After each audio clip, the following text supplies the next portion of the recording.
ನಮಸ್ಕಾರ. ನಿಮ್ಗೂ varicose veins ಅಂದರೆ ಉಬ್ಬಿದ್ದ ರಕ್ತನಾಳಗಳ ಸಮಸ್ಯೆ ಇದೆಯಾ? ಇವತ್ತೇ ನಮ್ಮ ಆವಿಸ್ ಹಾಸ್ಪಿಟಲ್ಗೆ ಬನ್ನಿ. ಇಲ್ಲಿ 30 ಮಿನಿಟ್ಸ್ ಅಲ್ಲಿ ಲೇಸರ್ ಚಿಕಿತ್ಸೆ ಮಾಡಿ ಸೇಮ್ ಡೇ ಡಿಸ್ಚಾರ್ಜ್ ಕೂಡ ಮಾಡ್ತಾರೆ. ನೋವು, ಸೈಡ್ ಎಫೆಕ್ಟ್ಸ್ ಇರುವುದಿಲ್ಲ. ಚಿಕಿತ್ಸೆ ಪಡೆಯಲು 8088837000ಗೆ ಕರೆ ನೀಡಿ.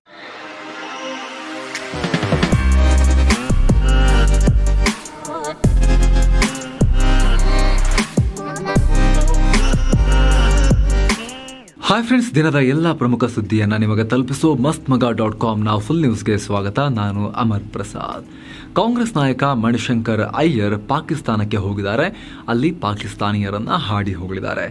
ಲಾಹೋರ್ನ ಕಾರ್ಯಕ್ರಮವೊಂದರಲ್ಲಿ ಮಾತನಾಡಿರೋ ಮಣಿಶಂಕರ್ ಅಯ್ಯರ್, ಪಾಕಿಸ್ತಾನದ ಜನರು ಭಾರತಕ್ಕೆ ಅತಿ ದೊಡ್ಡ ಅಸೆಟ್ ಅಥವಾ ಆಸ್ತಿ. ಎರಡು ದೇಶಗಳ ಜನರು ಕಮ್ಯುನಿಕೇಟ್ ಮಾಡೋಕೆ ಸರ್ಕಾರಗಳು ದಾರಿ ಮಾಡಿಕೊಡ್ಬೇಕು. ಪಾಕ್ನ ಜನರು ಒಳ್ಳೆಯವರಿಗೆ ಒಳ್ಳೆಯವರು, ಕೆಟ್ಟವರಿಗೆ ಕೆಟ್ಟವರು. ನಾವು ಅವರ ಜೊತೆ ಫ್ರೆಂಡ್ಲಿ ಆಗಿದ್ರೆ ಅವರು ಫ್ರೆಂಡ್ಲಿ ಆಗಿರ್ತಾರೆ. ಹಾಗೆತನ ಸಾಧಿಸಿದ್ರೆ ಅವರು ಜಾಸ್ತಿ ಹಾಗೆತನ ಸಾಧಿಸ್ತಾರೆ. ನನಗೆ ಯಾವ ದೇಶದಲ್ಲೂ ಇಷ್ಟು ಪ್ರೀತಿ ಸಿಕ್ಕಿಲ್ಲ. ಪಾಕ್ನ ಜನ ನನ್ನನ್ನ ಬಾಚಿ ತಪ್ಕೊಂಡಿದ್ದಾರೆ ಅಂತ ಮಣಿಶಂಕರ್ ಅಯ್ಯರ್ ಹೇಳಿದ್ದಾರೆ. ಅಲ್ಲದೆ ಭಾರತ ಪಾಕ್ಗಳ ವಿದ್ಯಾರ್ಥಿಗಳು, ಬಿಸ್ನೆಸ್ ಮನ್ಗಳು ಮತ್ತು ಶಿಕ್ಷಣ ತಜ್ಞರು ವಿದೇಶಗಳಲ್ಲಿ ಮೀಟ್ ಮಾಡಬೇಕು ಅಂತ ಹೇಳಿದ್ದಾರೆ. ಇತ್ತೀಚೆಗಷ್ಟೇ ಅವರ ಪುತ್ರಿ ಸುರಣ್ಯ ಅಯ್ಯರ್ ರಾಮ ಮಂದಿರ ಪ್ರಾಣ ಪ್ರತಿಷ್ಠಾಪನೆ ಕಾರ್ಯಕ್ರಮದ ವಿರುದ್ಧ ಕಾಮೆಂಟ್ಗಳನ್ನು ಮಾಡಿದ್ರು. ಅವರ ವಿರುದ್ಧ ಕೇಸ್ ಕೂಡ ಆಗಿತ್ತು. ಈ ಹಿಂದೆ ಕೂಡ ಮಣಿಶಂಕರ್ ಅಯ್ಯರ್ ಚುನಾವಣೆ ಸಂದರ್ಭದಲ್ಲಿ ನಾನಾ ರೀತಿ ವಿವಾದಾಸ್ಪದ ಹೇಳಿಕೆಯನ್ನು ಕೊಟ್ಟು ಬಿಜೆಪಿಗೆ ಅನುಕೂಲ ಆಗಿತ್ತು, ಕಾಂಗ್ರೆಸ್ಗೆ ಡ್ಯಾಮೇಜ್ ಆಗಿತ್ತು. ಉದಾಹರಣೆಗೆ 2014 ಚುನಾವಣೆ ಟೈಮ್ನಲ್ಲಿ ನರೇಂದ್ರ ಮೋದಿ ಒಬ್ಬ ಚಾಯ್ವಾಲಾ, ನರೇಂದ್ರ ಮೋದಿಗೆ PM ಹುದ್ದೆ ಅಲ್ಲ, ಬಂದು ಕಾಂಗ್ರೆಸ್ ಕಚೇರಿಯಲ್ಲಿ ಕಾಂಗ್ರೆಸ್ನ ಈ ಮಹಾಧಿವೇಶನದಲ್ಲಿ ಬಂದು ಚಾಯ್ ಹಂಚಲಿಬೇಕಾದ್ರೆ ಅನ್ನೋ ಹೇಳಿಕೆಯನ್ನು ಕೊಟ್ಟಿದ್ರು.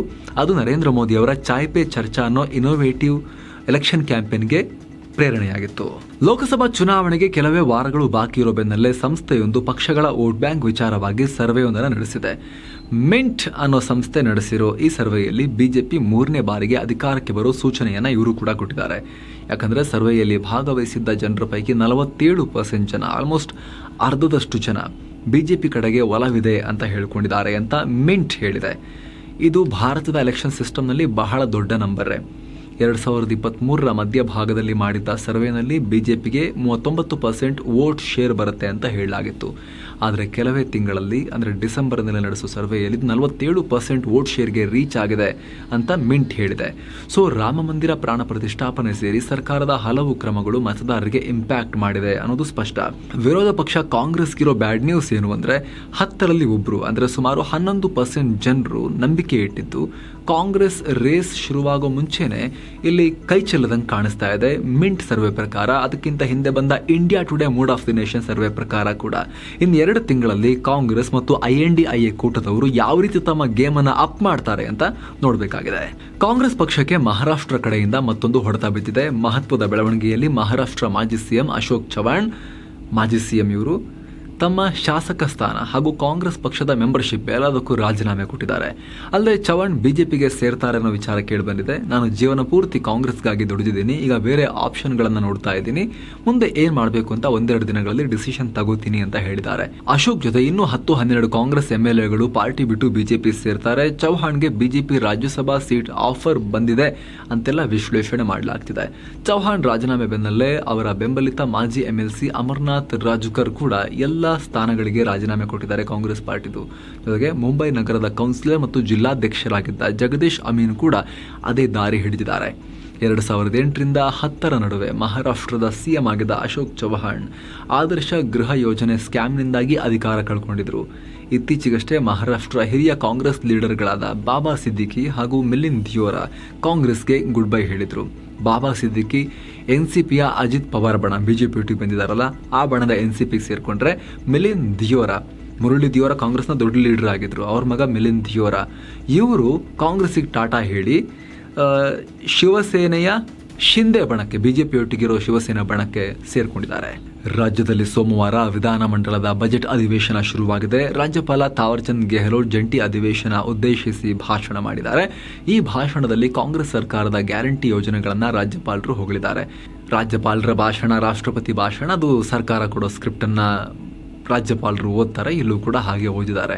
ಏನು ಹೇಳಿದ್ದಾರೆ ಅಂದರೆ, ಇಡೀ ದೇಶಕ್ಕೆ ಈ ಗ್ಯಾರಂಟಿ ಯೋಜನೆಗಳು ಮಾದರಿಯಾಗಿವೆ. ಈ ಯೋಜನೆಗಳು ರಾಜ್ಯದ ಬಡವರಿಗೆ ತೃಪ್ತಿ ಕೊಟ್ಟಿವೆ. ಈ ಸ್ಕೀಮ್ನಿಂದ 2 ಕೋಟಿ ಜನರು ಬಡತನ ರೇಖೆಯಿಂದ ಹೊರಗೆ ಬಂದಿದ್ದಾರೆ ಅಂತ ರಾಜ್ಯಪಾಲರ ಭಾಷಣದಲ್ಲಿ ಹೇಳಲಾಗಿದೆ.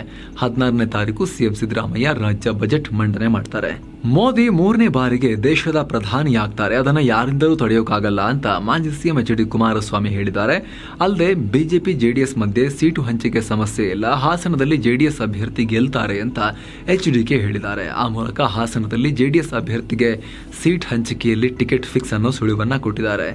ಮತ್ತಿನ್ಯಾವುದು, ಹಾಸನನ್ನು ಕೊಟ್ಟಿಲ್ಲ ಅಂದ್ರೆ ಇನ್ಯಾವುದು? ಅದೊಂದೇ ಗ್ಯಾರಂಟಿ ಇರೋದು. ಹಾಗಾದ್ರೆ ಸದ್ಯಕ್ಕೆ ಬಹಳ ಅಸ್ಪಷ್ಟ ಇದೆ ಪರಿಸ್ಥಿತಿ. ಫೆಬ್ರವರಿ 27ನೇ ತಾರೀಕು ನಡೆಯಲಿರೋ ರಾಜ್ಯಸಭಾ ಚುನಾವಣೆಗೆ ಇದೀಗ ರಾಜ್ಯ ಬಿಜೆಪಿಯಿಂದ RSS ಕಾರ್ಯಕರ್ತ, ಬಿಜೆಪಿ ಹಿರಿಯ ರಾಜಕಾರಣಿ ನಾರಾಯಣ ಸಾ ಬಾಂಡ್ಗೆಗೆ ಟಿಕೆಟ್ ಕೊಡಲಾಗಿದೆ. ಅತ್ತ ಕಾಂಗ್ರೆಸ್ನಿಂದ RBIನ ನಿವೃತ್ತ ಗವರ್ನರ್ ರಘುರಾಮ್ ರಾಜನ್ಗೆ ಟಿಕೆಟ್ ಸಿಗೋ ಚಾನ್ಸಸ್ ಇದೆ ಅಂತ ಹೇಳಲಾಗ್ತಾ ಇದೆ. ರಾಜ್ಯ ವಿಧಾನಮಂಡಲ ಅಧಿವೇಶನಕ್ಕೂ ಮೊದಲು ಇದೀಗ ಬರಪೀಡಿತ ರೈತರಿಗೆ ರಾಜ್ಯ ಸರ್ಕಾರ ಪರಿಹಾರ ಘೋಷಿಸಿದೆ. ಇದಕ್ಕಾಗಿ ಒಟ್ಟು 628 ಕೋಟಿ ರೂಪಾಯಿಗಳನ್ನು ಬಿಡುಗಡೆ ಮಾಡಿರುವುದಾಗಿ ಕಂದಾಯ ಸಚಿವ ಕೃಷ್ಣ ಬೈರೇಗೌಡ ಫೆಬ್ರವರಿ 11ನೇ ತಾರೀಕು ಹೇಳಿದ್ದಾರೆ. ಈ ಮೂಲಕ ಮೊದಲ ಕಂತಿನಲ್ಲಿ ಪ್ರತಿ ಸಂತ್ರಸ್ತ ರೈತರ ಬ್ಯಾಂಕ್ ಅಕೌಂಟ್ಗೆ 2,000 ರೂಪಾಯಿ ಡೆಪಾಸಿಟ್ ಮಾಡಲಾಗಿದೆ. ಸದ್ಯ 33 ಲಕ್ಷ ಸಂತ್ರಸ್ತ ರೈತರಿಗೆ ಭಾಗಶಃ ಪರಿಹಾರ ಬಿಡುಗಡೆ ಮಾಡಲಾಗಿದೆ. 1.6 ಲಕ್ಷ ರೈತರ ಬ್ಯಾಂಕ್ ಅಕೌಂಟ್ಗಳಿಗೆ ಹಣ ಕಳಿಸುವ ತಯಾರಿಗಳು ನಡೀತಾ ಇದೆ. ಇದಾದ ನಂತರ ಈ ಉಳಿದ ರೈತರಿಗೂ ಪರಿಹಾರ ಬಿಡುಗಡೆ ಮಾಡಲಾಗುತ್ತೆ ಅಂತ ಕೃಷ್ಣ ಬೈರೇಗೌಡ ಸಚಿವರು ಹೇಳಿದ್ದಾರೆ. ಶ್ರೀರಾಮ ಮಂದಿರ ನಂತರ ಮಥುರಾ ಶ್ರೀಕೃಷ್ಣ ಜನ್ಮಭೂಮಿ ವಿಚಾರ ಮುನ್ನೆಲೆಗೆ ಬರ್ತಿರೋ ಟೈಮ್ನಲ್ಲಿ ಮಹಾರಾಷ್ಟ್ರ ಡಿಸಿಎಂ ದೇವೇಂದ್ರ ಫಡ್ನವೀಸ್ ಈ ವಿಚಾರವಾಗಿ ಮತ್ತೆ ಹೇಳಿಕೆಯನ್ನು ಕೊಟ್ಟಿದ್ದಾರೆ. ಅಯೋಧ್ಯೆಯಂತೆ ಶ್ರೀಕೃಷ್ಣ ಜನ್ಮಸ್ಥಳ ಮಥುರಾದಲ್ಲೂ ದೇವಾಲಯ ನಿರ್ಮಾಣ ಆಗಬೇಕು ಅಂತ ಹೇಳಿದ್ದಾರೆ. ಮಥುರಾ, ಕಾಶಿ, ಅಯೋಧ್ಯೆ ಈ 3 ಜಾಗಗಳು ನಮ್ಮೆಲ್ಲರಿಗೂ ಬಹಳ ಪವಿತ್ರವಾದದ್ದು. ಸೊ ಕೃಷ್ಣ ಜನ್ಮಸ್ಥಳವು ಅಭಿವೃದ್ಧಿ ಆಗಬೇಕು ಅಂತ ಜನ ಬಯಸ್ತಾರೆ ಅಂತ ಹೇಳಿದ್ದಾರೆ. PM ಮೋದಿ ಅವರ ನಾಯಕತ್ವದಲ್ಲಿ ಹೇಗೆ ರಾಮ ಮಂದಿರ ಆಯಿತೋ ಅದೇ ರೀತಿ ಮಥುರಾದಲ್ಲಿ ಕೃಷ್ಣ ದೇವಸ್ಥಾನವೂ ಆಗಬೇಕು ಅಂತ ಹೇಳಿಕೆಯನ್ನು ಕೊಟ್ಟಿದ್ದಾರೆ. ಬಿಹಾರದಲ್ಲಿ ಬಿಜೆಪಿಯೊಂದಿಗೆ ಸೇರಿ ಸಿಎಂ ಆದ ನಿತೀಶ್ ಕುಮಾರ್ ಸೋಮವಾರ ವಿಶ್ವಾಸಮತ ಯಾಚನೆ ಮಾಡಿ ಮೆಜಾರಿಟಿ ಪ್ರೂವ್ ಮಾಡಿದ್ದಾರೆ. ಬಿಹಾರದಲ್ಲಿ ಮ್ಯಾಜಿಕ್ ನಂಬರ್ 122. ನಿತೀಶ್ ಕುಮಾರ್ 128 ಶಾಸಕರ ಬಲವನ್ನ ತೋರಿಸಿದ್ದಾರೆ. ಈ ಪೈಕಿ ವಿಪಕ್ಷಗಳ 4 ಸದಸ್ಯರು ಕೂಡ ನಿತೀಶ್ ಪರವಾಗಿ ಕ್ರಾಸ್ ವೋಟ್ ಮಾಡಿದ್ದಾರೆ. ಈ ಮೊದಲು ಬಿಹಾರ ವಿಧಾನಸಭೆಯ ಸ್ಪೀಕರ್ ಆಗಿದ್ದ RJD ನಾಯಕ ಅವಧ್ ಬಿಹಾರಿ ಚೌಧರಿ ರಾಜೀನಾಮೆ ಕೊಡೋಕೆ ನಿರಾಕರಿಸಿದ್ರು. ಹೀಗಾಗಿ ಅವರ ವಿರುದ್ಧ ಅವಿಶ್ವಾಸ ನಿರ್ಣಯ ಮಂಡಿಸಿ ಪದಚ್ಯುತಗೊಳಿಸಲಾಯಿತು. ಹರಿಯಾಣ, ಪಂಜಾಬ್ ರೈತರು ಫೆಬ್ರವರಿ 13ನೇ ತಾರೀಕಿಗೆ ಅಂದ್ರೆ ಮಂಗಳವಾರ ದಿಲ್ಲಿ ಚಲೋ ಕಾರ್ಯಕ್ರಮ ಇಟ್ಕೊಂಡಿದ್ದಾರೆ. ಈಗಾಗಲೇ ದಿಲ್ಲಿ, ಹರಿಯಾಣ, ಪಂಜಾಬ್ಗಳ ಬಾರ್ಡರ್ನಲ್ಲಿ ಬಿಗಿ ಬಂದೋಬಸ್ತ್ ಮಾಡಲಾಗಿದೆ.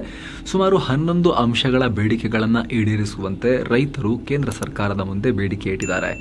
ಇದರಲ್ಲಿ ಎಲ್ಲ ಬೆಳೆಗಳಿಗೂ ಕನಿಷ್ಠ ಬೆಂಬಲ ಬೆಲೆ ಅಂದರೆ MSP ಫಿಕ್ಸ್ ಮಾಡೋದು, ಈ ಸಂಬಂಧ ಡಾಕ್ಟರ್ ಸ್ವಾಮಿನಾಥನ್ ವರದಿ ಜಾರಿ ಮಾಡೋದು, ರೈತರು ಮತ್ತು ಕಾರ್ಮಿಕರ ಸಾಲ ಮನ್ನಾ, ಪಿಂಚಣಿ ಯೋಜನೆ ಜಾರಿ, 2013ರ ಭೂಸ್ವಾಧೀನ ಕಾಯ್ದೆ ಮರು ಜಾರಿ, ಸರ್ಕಾರದಿಂದ ಯೋಜನೆಗಳಿಗೆ ಒತ್ತುವರಿಯಾಗಿರೋ ಜಮೀನುಗಳಿಗೆ 4 ಪಟ್ಟು ಪರಿಹಾರ, ಲಖೀಂಪುರ್ ಕೇರಿ ಕೇಸ್ನ ಸರಿಯಾದ ತನಿಖೆ, ಆರೋಪಿಗಳಿಗೆ ಸರಿಯಾದ ಶಿಕ್ಷೆ, ವಿಶ್ವ ವ್ಯಾಪಾರ ಸಂಸ್ಥೆ ಸದಸ್ಯತ್ವ ವಾಪಸ್, ಫ್ರೀ ಟ್ರೇಡ್ ಅಗ್ರಿಮೆಂಟ್ಗಳನ್ನು ರದ್ದು ಮಾಡಬೇಕು, 2020ರ ವಿದ್ಯುತ್ ತಿದ್ದುಪಡಿ ಬಿಲ್ ರದ್ದು ಮಾಡಬೇಕು, ನರೇಗಾದಲ್ಲಿ 200 ದಿನಗಳ ಕೆಲಸಕ್ಕೆ ದಿನಕ್ಕೆ 700 ರೂಪಾಯಿ ದಿನಗೂಲಿ ಕೊಡಬೇಕು, ನಕಲಿ ಬೀಜ, ಕ್ರಿಮಿನಾಶಕ, ಗೊಬ್ಬರ ತಯಾರಿಕಾ ಕಂಪನಿಗಳ ಮೇಲೆ ಕ್ರಮ ಕೈಗೊಳ್ಳಬೇಕು, ಮೆಣಸಿನಕಾಯಿ, ಅರಿಶಿಣ ಮುಂತಾದ ಬೆಳೆಗಳಿಗೆ ರಾಷ್ಟ್ರೀಯ ಸಮಿತಿ ರಚಿಸಬೇಕು, ದಿಲ್ಲಿ ಸಂಘರ್ಷದಲ್ಲಿ ಬಲಿಯಾದ ರೈತ ಕುಟುಂಬಗಳಿಗೆ ಪರಿಹಾರ ಕೊಡಬೇಕು, ಕುಟುಂಬದಲ್ಲಿ ಒಬ್ಬರಿಗೆ ಸರ್ಕಾರಿ ಜಾಬ್ ಕೊಡಬೇಕು ಅಂತ ಸೇರಿ ಹಲವು ಬೇಡಿಕೆಗಳನ್ನು ಮುಂದಿಟ್ಟಿದ್ದಾರೆ. ತಮಿಳುನಾಡು ವಿಧಾನಸಭೆಯಲ್ಲಿ ಹೈಡ್ರಾಮಾ ಆಗಿದೆ. DMK ಸರ್ಕಾರ ರಾಷ್ಟ್ರಗೀತೆಗೆ ವಿರೋಧ ವ್ಯಕ್ತಪಡಿಸಿದೆ ಅಂತ ರಾಜ್ಯಪಾಲ ರವಿ ಸದನದಿಂದ ಹೊರಗೆ ನಡೆದಿದ್ದಾರೆ. ಸದನ ಶುರು ಆಗೋಕ್ಕೂ ಮುಂಚೆ ಹಾಗೂ ಕೊನೆಯಲ್ಲಿ ರಾಷ್ಟ್ರಗೀತೆ ಹಾಡಬೇಕು ಅಂತ ಸಲಹೆ ಕೊಟ್ಟಿದ್ದೆ, ಆದರೆ ಸರ್ಕಾರ ಇದನ್ನ ಪರಿಗಣಿಸಿಲ್ಲ ಅಂತ ಭಾಷಣ ಮಾಡದೆ ಹೊರಗೆ ಹೋಗಿದ್ದಾರೆ. ದೇಶದಲ್ಲಿ ಮೊದಲ ಬಾರಿಗೆ ಕೇಂದ್ರ ಸಶಸ್ತ್ರ ಪೊಲೀಸ್ ಪಡೆಗಳು ಅಂದರೆ CAPF ಕಾನ್ಸ್ಟೇಬಲ್ ನೇಮಕಾತಿ ಪರೀಕ್ಷೆಯಲ್ಲಿ ಪ್ರಶ್ನೆ ಪತ್ರಿಕೆಯಲ್ಲಿ ಬದಲಾವಣೆ ಮಾಡಿದೆ ಕೇಂದ್ರ ಗೃಹ ಇಲಾಖೆ. ಯಾಕಂದರೆ ಈ ಪ್ರಶ್ನೆ ಪತ್ರಿಕೆಗಳನ್ನು ಇದೀಗ 13 ಪ್ರಾದೇಶಿಕ ಭಾಷೆಗಳಲ್ಲಿ ಸೆಟ್ ಮಾಡಲಾಗಿದೆ. ಇಲ್ಲಿವರೆಗೆ ಕೇವಲ ಹಿಂದಿ ಮತ್ತು ಇಂಗ್ಲಿಷ್ ಭಾಷೆಯಲ್ಲಿರ್ತಿದ್ದ ಈ ಕ್ವಶನ್ ಪೇಪರ್ಗಳು ಇನ್ನು ಮುಂದೆ ಅಸಮೀಸ್, ಬಂಗಾಲಿ, ಗುಜರಾತಿ, ಮರಾಠಿ, ಮಲಯಾಳಂ, ತಮಿಳು, ತೆಲುಗು, ಒಡಿಯಾ, ಉರ್ದು, ಪಂಜಾಬಿ, ಮಣಿಪುರ, ಕೊಂಕಣಿ, ನಮ್ಮ ಕನ್ನಡದಲ್ಲೂ ಕೂಡ ಇರುತ್ತೆ. ಹಿಂದಿಯೇತರ ರಾಜ್ಯಗಳಿಂದ ಈ ಎಕ್ಸಾಮ್ ಬರೆಯೋ ಲಕ್ಷಾಂತರ ಆಕಾಂಕ್ಷಿಗಳಿಗೆ ಇದರಿಂದ ಬೆನಿಫಿಟ್ ಆಗುತ್ತೆ ಅನ್ನೋ ಕಾರಣಕ್ಕಾಗಿ ಈ ಕ್ರಮ ಕೈಗೊಂಡಿದ್ದೀವಿ ಅಂತ ಕೇಂದ್ರ ಗೃಹ ಸಚಿವ ಅಮಿತ್ ಶಾ ಮಾಹಿತಿಯನ್ನು ಕೊಟ್ಟಿದ್ದಾರೆ. ಬೆಂಗಳೂರಿನ ನ್ಯಾಷನಲ್ ಏರೋಸ್ಪೇಸ್ ಲ್ಯಾಬೊರೇಟರಿ ನೂತನ ಸೂಡೋ ಸ್ಯಾಟಲೈಟ್ ಅನ್ನ ಡೆವಲಪ್ ಮಾಡಿದೆ, ಟೆಸ್ಟಿಂಗ್ ಕೂಡ ಮಾಡಿದೆ. ನ್ಯೂ ಏಜ್ UAV ಅಥವಾ ಅನ್ಮ್ಯಾನ್ಡ್ ವೆಹಿಕಲ್ ಇದು. ಹೈ ಆಲ್ಟಿಟ್ಯೂಡ್ ಸೂಡೋ ಸ್ಯಾಟಲೈಟ್ ಅಥವಾ HAPS ಅಂತ ಇದನ್ನ ಕರೀತಾ ಇದ್ದಾರೆ. ಇದು ಈ ಕಡೆ ಕಂಪ್ಲೀಟ್ ಆಗಿ ವಿಮಾನ ಅಲ್ಲ, ಡ್ರೋನು ಅಲ್ಲ, ಆ ಕಡೆ ರಾಕೆಟು ಅಲ್ಲ, ಆದರೆ ಬಾಹ್ಯಾಕಾಶಕ್ಕೆ ಹೋಗೋ ಸಾಮರ್ಥ್ಯ ಇರೋ ವಾಹನ. ಪುಟ್ಟ ಏರೋಪ್ಲೇನ್ ತರ ಇರುತ್ತೆ. ಕಂಪ್ಲೀಟ್ ಆಗಿ ಸೋಲಾರ್ ಎನರ್ಜಿಯಿಂದ ಹಾರಾಟ ನಡೆಸುತ್ತೆ. ಸಾಮಾನ್ಯ ವಿಮಾನಗಳು 10 ಕಿಲೋಮೀಟರ್ ಎತ್ತರದವರೆಗೆ ಮಾತ್ರ ಹಾರೋ ಸಾಮರ್ಥ್ಯವನ್ನು ಹೊಂದಿರ್ತವೆ. ಆದರೆ ಈ HAPS ಸುಮಾರು 20 ಕಿಲೋಮೀಟರ್ ವರೆಗೂ ಮೇಲಕ್ಕೆ ತಲುಪುತ್ತೆ. ಆಮೇಲೆ ಅಲ್ಲೇ ಸ್ಯಾಟಲೈಟ್ ರೀತಿ ತೇಲೋದಷ್ಟೇ ಅಲ್ಲ, ಅಲ್ಲೇ ಇದ್ದು ಗಡಿ ಪ್ರದೇಶಗಳನ್ನು ಮಾನಿಟರ್ ಮಾಡೋ ಕೆಲಸವನ್ನು ಕೂಡ ಮಾಡುತ್ತೆ. ಕಣ್ಗಾವಲು ಡಿವೈಸ್ ಆಗೂ ಕೂಡ ಕೆಲಸ ಮಾಡುತ್ತೆ, ಒಂಥರ ಸ್ಯಾಟಲೈಟ್ ಥರನೇ. ಸದ್ಯ ಚಿತ್ರದುರ್ಗದ ಚಳ್ಳಕೆರೆಯಲ್ಲಿ 23 kg HAPS ಪ್ರೋಟೋಟೈಪ್ ಅನ್ನು ಟೆಸ್ಟ್ ಮಾಡಲಾಗಿದೆ. ಈ ಟೆಸ್ಟ್ ನಲ್ಲಿ ಈ UAV 3 ಕಿಲೋಮೀಟರ್ ಎತ್ತರ ತಲುಪಿ ಸುಮಾರು 8.5 ಗಂಟೆಗಳ ಕಾಲ ಹಾರಾಟ ನಡೆಸಿದೆ.